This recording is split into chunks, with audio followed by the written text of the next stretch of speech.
listening to Unpause Your Life with Dr. Cali Estes and Master Coach Jenny Fontana, founders of the Life Coach Method.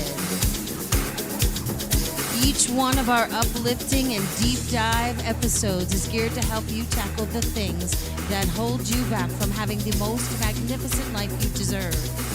Sit back, relax, and prepare to be coached.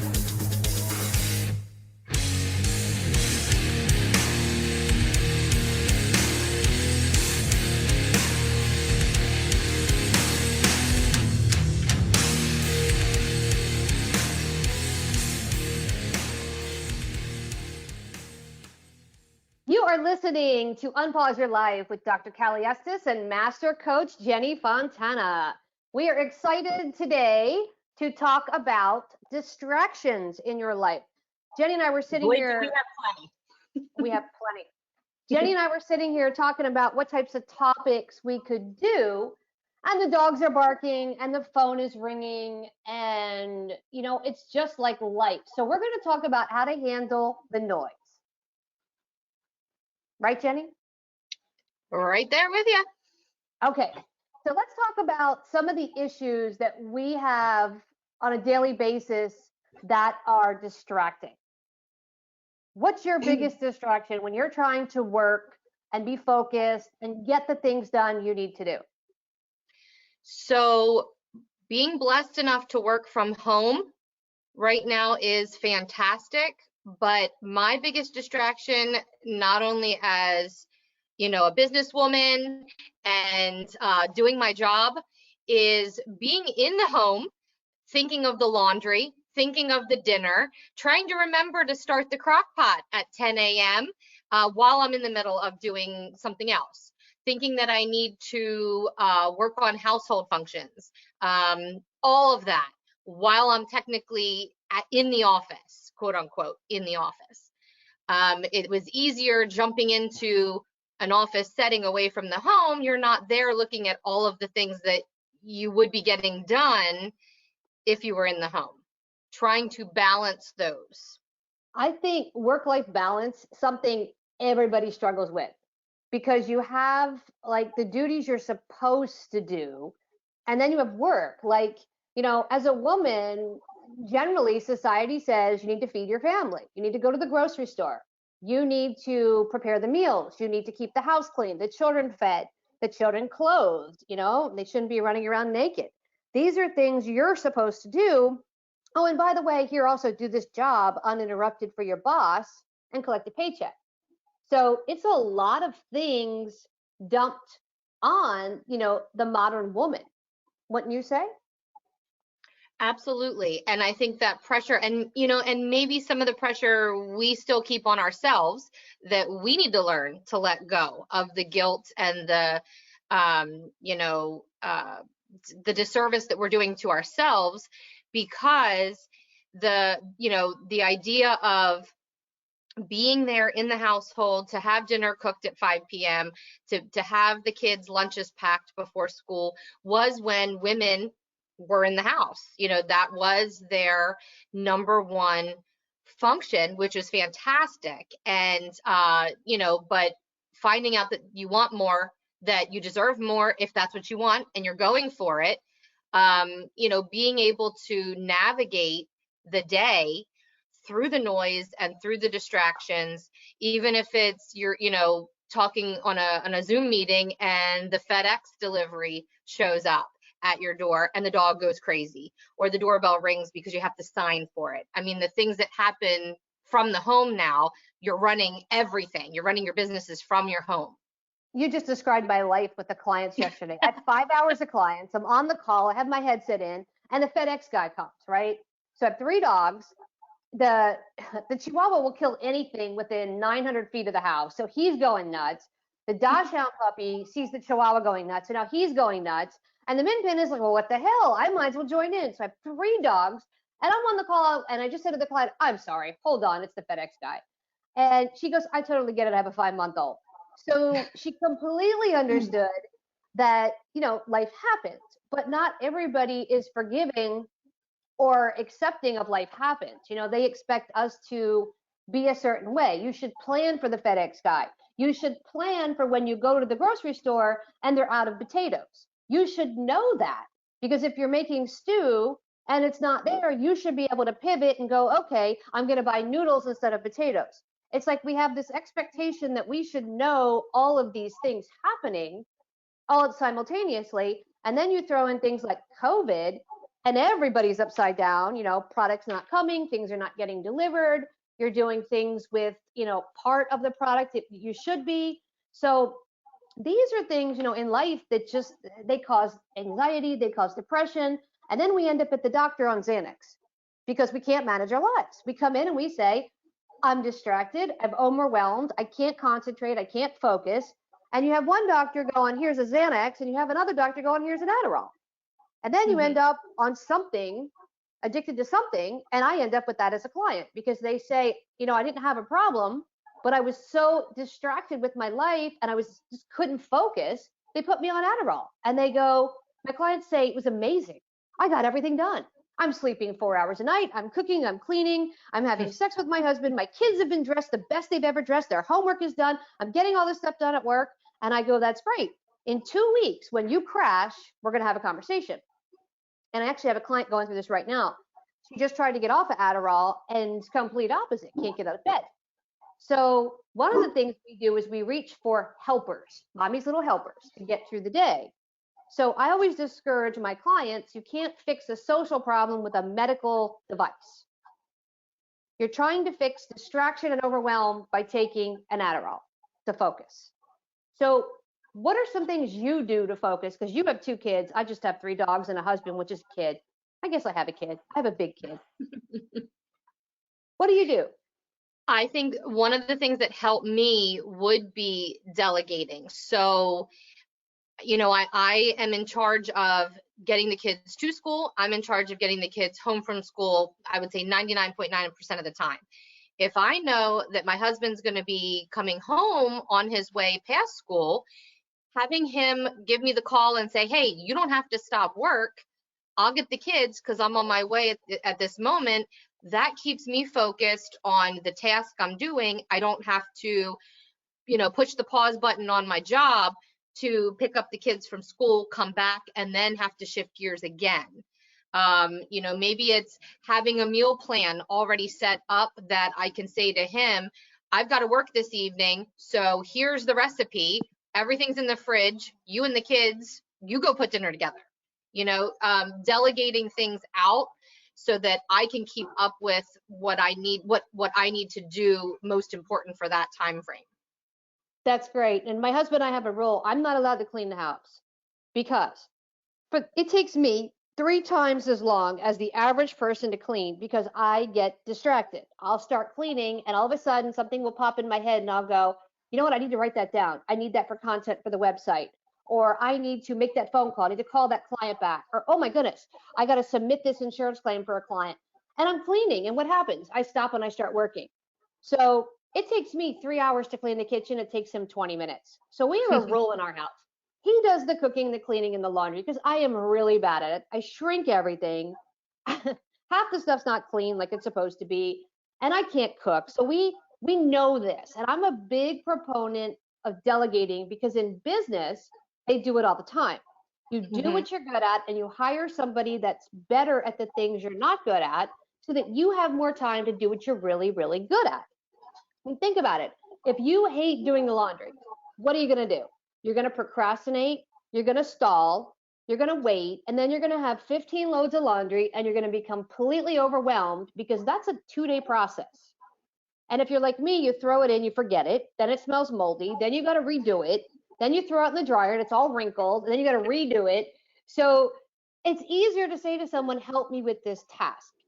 So I tell all my clients, I don't think a housekeeper is an expense. I think it's a necessity if you're going to be an executive, period.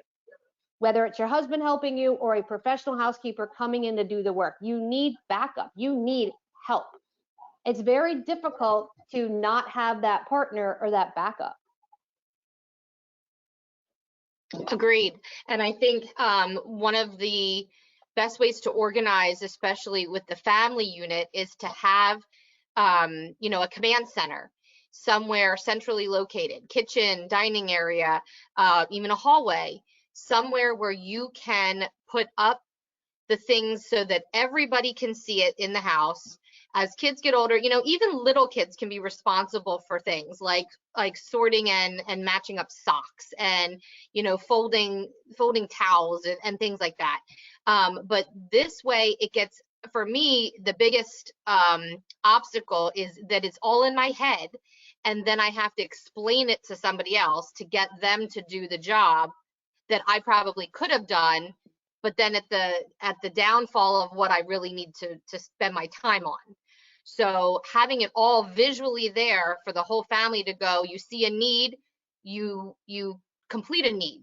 I don't need to tell you every step of the way what needs to be done. And then it gets out of my head, and then I'm clear to focus on what I need to prioritize, which I struggle with prioritizing the things that are most important to my day, pulling them out, and getting them all sorted. You called it chunking. So that is chunking. Chunking is taking the most important things that need to be done first. We call them hot buttons, basically. So for example, I have a list. I keep a legal pad and I have a list of everything I need to do, and I add to it and I cross it off as it's done. But I can look at my list and I can tell you what needs to be done today, tomorrow, this month. For example, it's January. Everyone's starting to get their taxes together. I'm self-employed. So if you're self-employed, that's a nightmare behind the scenes, especially if you have staff. So you have your 1099s, you have your business taxes, your personal taxes, all this stuff. Does that have to be done right now? No. I can file an extension and go till October. So I know that. That is not something I have to do right this second. So what's more important this second? What are the things I have to do, important? For example, my dental insurance got canceled because the company got bought out. That's important. That's probably something I need to handle this week. Maybe not this minute, but this week. The refrigerator stopped working. That's important. Big deal, right? We have to call a repair person. That has to happen right now. So chunking separates I need it right now, I need it today, I need it this week, and I need it this month. And you can make separate lists on your paper, or one big list and write down the days you're going to get it done. Now, you don't want to procrastinate all day and sit around and eat bonbons and watch telenova, and then all of a sudden go, oh my goodness, I'm so overwhelmed. You want to be able to time manage, and we're going to do a whole podcast on time management. But chunking is breaking down the important pieces of the things that have to get done first. So for example, if you got a call from the school that said one of your daughters was missing her homework, that's sort of an emergency situation. You could choose to go or not go. If it were me, I wouldn't go, and that'd be your problem, and you deal with it and learn not to forget it. You would take it. Here's your homework. That's chunking, making sure that things are most important, first. Well, and I feel like that sets you up to not be panicking that every single to-do task is, like an immediate fire that has to be put out. It allows you to, kind of really get a bigger picture and not feel like you've got 20 tasks. You may only have 3 that you absolutely have to get done. And then you can see the check the box for those 3 and feel that you've accomplished something for the day, and not put yourself into, panic mode, or, throw yourself into an attack of going, we're all over. And because I feel like when I put myself into that, where I feel like I have to do everything immediately, nothing gets done, because then it freezes you and you're good for nothing, because you can't sort out what truly is important and what's a little less important and what's going to be a little more forgiving till the end of the week, so I think that's a great tool. In coaching, we call that overwhelm, and in therapy, we call that spinning. It's the exact same thing. Too many things on your plate at once, and you freeze and nothing gets done. And you end up with a panic attack, you take a pill to cope, you end up eating bonbons and watching telenova. Or that glass of wine turns into an entire bottle every night, things like that. Yeah, and that's called a case of the fuckets in addiction, because that basically means I got too much to do, I can't handle this, fuck it, I'll do it tomorrow. Now tomorrow comes and you have the same laundry list of things to do you still had, and now you have people angry with you on top of it. So it doesn't make anything better, it makes it worse. So I teach all my clients how to chunk. Take the most important things, get them done right now. The most important hot button topics, and then go from there. And you can put them on your list for tomorrow or put them on your list for next week. And a lot of people say, well, how do I know what's the most important? Well, most important is always paying the bills, making sure nobody's bleeding from the eyes. You know, did the dog get walked? Did the dinner get cooked? Those are tasks you do every day, but you can plan for those. So if you know there are 5 dinners in a 5-day work week, you can plan on Sunday for your 5 dinners. And you can purchase the supplies so that it's not Tuesday at 4 o'clock and you're going, oh crap, what am I going to make for dinner? You've already predetermined it. You went to the grocery store, you have the supplies. And just for those of you listening, if you happen to do that, tacos is the answer for anything when it's last minute. It takes 15 minutes. At 4:30 on a Wednesday night, and you need dinner by 5. It's tacos. Absolutely. Tacos is my answer for everything. Let's have tacos. That reminds me of the commercial that's out right now. They can't decide what to do. It's a car commercial that has like automatic braking, and they keep going back and forth, this, that, this, and he looks down and they almost hit a truck, and they look up and it says tacos. Tacos. Okay, tacos is what's for dinner. Oh yeah, my word. And that's chunky. That's it right there. Solving an issue, figuring out a problem. I always have spaghetti on hand for people that have trouble with dinner. Pasta sauce, pasta, and ground meat in the freezer. Always. Because if I'm stuck, I've always said you throw the onions and the garlic in a pan, and then we figure out what we're making. So little things like that you can do ahead of time so that you don't have that overwhelm and that meltdown. Last minute, pre-planned, nothing pre-planned, and everything falls apart. So even simple things like I started throwing a bag of nuts and a protein bar in my purse. So when I'm traveling, because I travel a lot, there's no food on the plane. I have a protein bar. I land late because the plane is late. Hello, that's 99.9% of the time. I'm starving. I have something to eat. So little things like that is pre-planning so you don't have the overwhelm and the meltdown. Yeah, and as a mom, I think since I've had children, there's always protein bars, granola bars, and little mini bottles of water in any given bag that I'm carrying at any time. I'm going to come raid your house. My kids are 10 and 13. So, and baby wipes. Baby wipes are still a pre-planned moment. And every mom that I know carries baby wipes somewhere on their person or in their car, because once you get it, you get it. Baby wipes are solid for everything. I have those for my husband. Oh no. In the car. Because he's into drive-through food. I can't stand drive-through food. But and then it ends up everywhere else. It's everywhere. It's on my car. It's on my steering wheel. It's on him. And I'm like, let me just wipe you off. So I keep them in there and keep my husband in line. So I completely understand that. 2 other things real quick, I think, for people that are feeling distracted and overwhelmed is self-care. And in self-care, we have exercise and bubble bath, hot bath, shower. Those 2 things I think are super important when you are distracted and overwhelmed. So carving out even, and maybe that needs to be one of your priorities in every day to get you out of feeling that panic mode every day. So maybe you're scheduled for 15 minutes of a quick workout. Maybe it's, a 20-minute detox bath with some Epsom salts to chill out, relax, and lock the door so your children don't come in.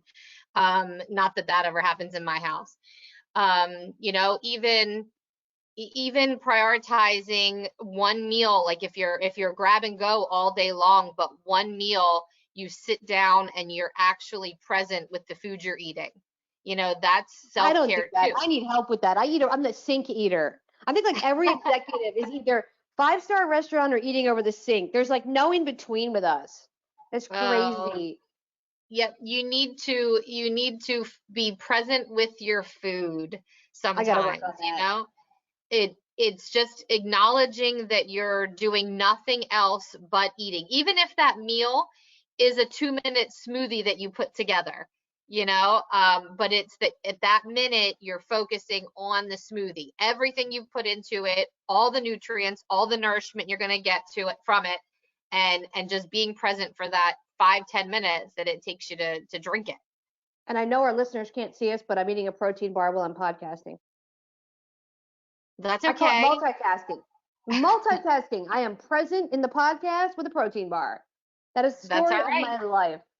Because you have not prioritized your food consumption at the moment, so therefore you needed something, so you ate it. And we move on.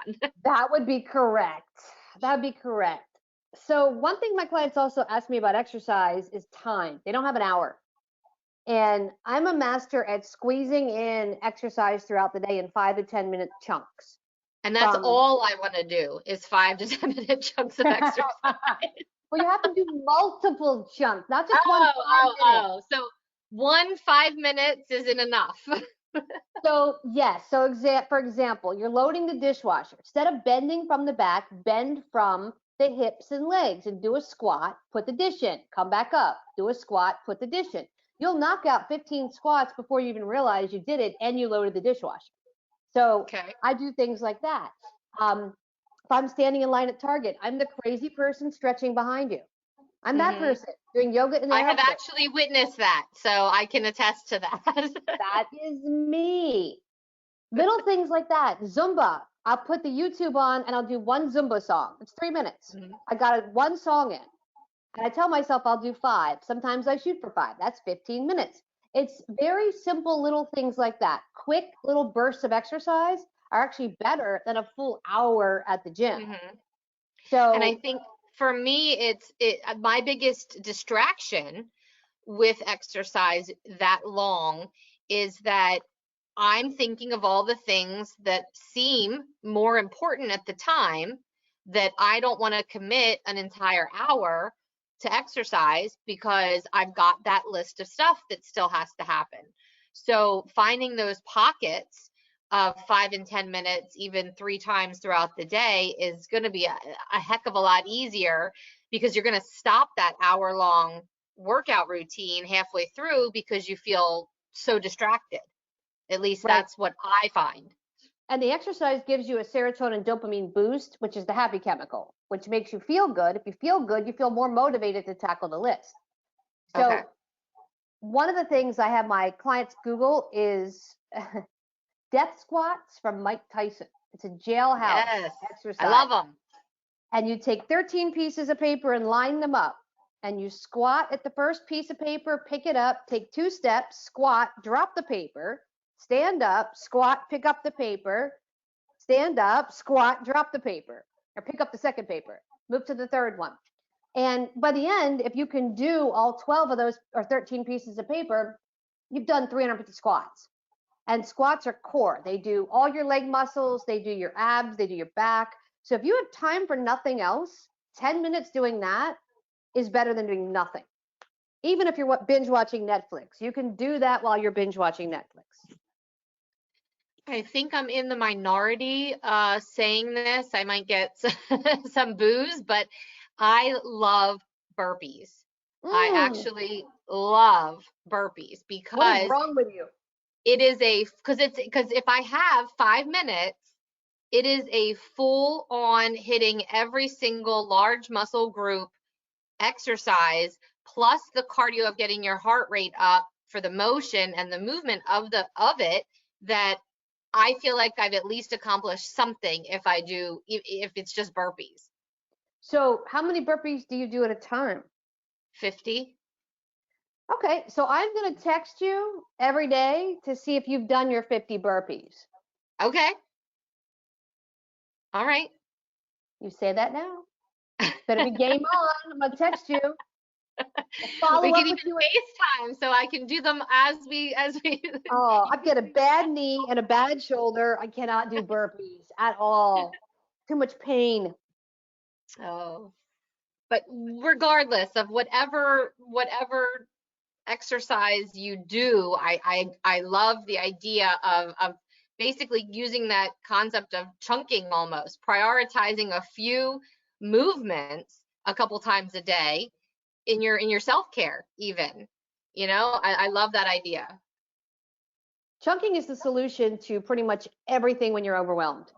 Little bits and pieces, little digestible pieces as you go, as opposed to everything at the same time. And the key is not waiting to the last minute to do everything. So time management, distractions, everything. If you do little bits and pieces, you'll get through the day without all the craziness. Mm-hmm. So I think our listeners can get a good takeaway from today's podcast on how to time manage, be less distracted without the medications of Big Pharma, because you don't need it. You just need to prioritize and get your ducks in a row. Simple for the day. Absolutely. Thank you for listening to Unpause Your Life. This was a great episode, and tune in for our next one for more really cool things, and check back to see if Jenny's doing her burpees. Thank you for listening to Unpause Your Life with Dr. Cali Estes and Master Coach Jenny Fontana. Head over to www.thelifecoachmethod.com to learn more about coaching yourself and how to become a master coach.